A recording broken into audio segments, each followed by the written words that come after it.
Well, it's called non-24-hour disorder, or non-24, a chronic circadian rhythm disorder affecting nearly 70% of those living with total blindness. And yet many of those who experience the impact of non-24 don't even know what it is they have. People with non-24 experience just a wide range of symptoms, including sleep challenges such as nights of sleeplessness and then days when they're fighting to stay awake that can greatly impact their lives. Today, in our ongoing series, Behind the Mystery, Rare and Genetic Diseases, we'll learn more. And joining us this morning is Dr. Helene Emsellem, a board-certified neurologist with the Center for Sleep and Wake Disorders based in Chevy Chase, Maryland. And later on, we'll hear the personal story of someone impacted by non-24. Doctor, good morning. Good morning. I'm going to be honest with you. I've never heard of this before this segment today. Give us an overview of non-24. Non-24 is a disorder that affects primarily individuals who are blind with no light perception. So light every morning resets our own internal body clock. Our planet operates on 24 hours, and we operate on a little more than 24 hours, sometimes as much as 24.5 hours. And each morning when we wake up, we get a light cue to our brain that says, push it back a little bit, otherwise we slip forward. So people who have non-24 end up having the timing of their master body clock shift later and later through the 24-hour clock. And they end up with times where their body is saying it's time to go to sleep at 8 o'clock in the morning when they're supposed to be waking up for their workday, and great challenges both in terms of sleeping and staying awake at the right time. You know, I can imagine that people with non-24 could probably often be misdiagnosed with having a sleep disorder or maybe even a mood disorder, right? Exactly. If you're having trouble falling asleep at the right time, I think most doctors are going to think that you have insomnia, and most people are going to think that they have insomnia. Unfortunately, if you don't recognize this as a problem with the underlying master clock, treatments for insomnia simply don't work. How would someone even recognize that they have non-24? First, if you are not sighted, if you're blind, and particularly if you don't have any light perception, it's something to think about if you have experienced episodes of difficulty sleeping and, equally important, episodes of difficulty staying awake at the right time. Since the problem will cycle and there'll be periods of time where someone with non-24 is actually aligned to the day-night cycle, and then times when they shift out of alignment with the day-night cycle.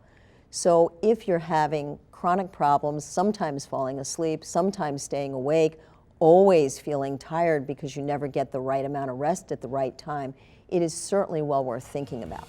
Well, I want you to stay with us because when we come back, we'll be joined by a very special person sharing his own non-24-hour disorder story. So stay right where you are. Don't go away.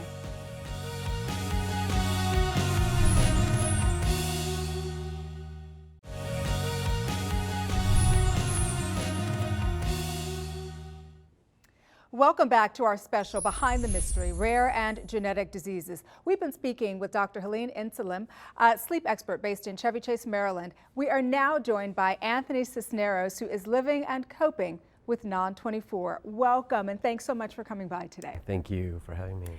So Anthony, tell us about your blindness and how non-24 impacts your daily life. I became totally blind as a result of a horrible accident. I had grown up with an eye condition that impaired some of my vision. But in September of 2005, I was involved in the accident. I was hit by an oncoming commuter train. It took several years before the damage set in. 5 years later, the retina detached, and that's when I lost all vision, light perception, everything. And not long after I went blind, I found myself waking up early in the morning. I had always been a morning person, but now I was up at 2 o'clock in the morning in the backyard pulling weeds when everyone else was still sleeping.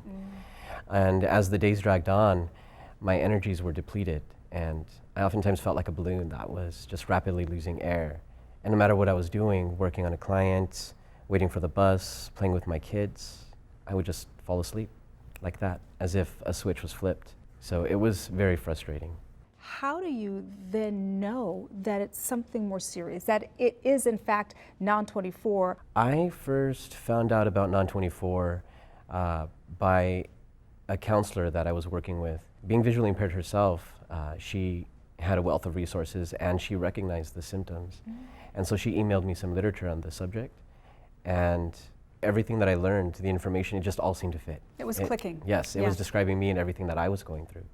So that was very validating. You know, for the first time, perhaps for the first time since I lost my sight, I felt this sense of hope. What should someone do if they suspect or think they have this condition? First and foremost, go to their healthcare provider, talk to them about it, but it may be extremely important to get online, go to resources, and go to your doctor with information about what this might be. Even among the sleep community, understanding of non-24 is not great, and there isn't a huge wealth of information, and your average primary care doc may not know about it. So in order to get you to the right help, go armed with information. How has your life changed since the discovery, since you now have a name to what it is you were experiencing? Yes, it was very validating to put a name to this. And it's better now. You know, before I was cranky, tired all the time, falling asleep on clients, my kids, my wife.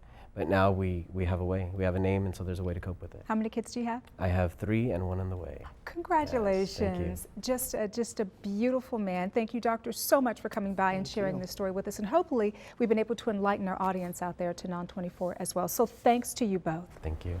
And if you'd like to learn more about non-24 hour disorder, please visit the website. It's non-24.com. That's non-24.com. And visit us as well for continuing information on this topic at our website. It's thebalancingact.com. Oh, and as always, you are invited to share with us any of your thoughts or any of your insights. We always love hearing from you at Facebook at The Balancing Act Fans.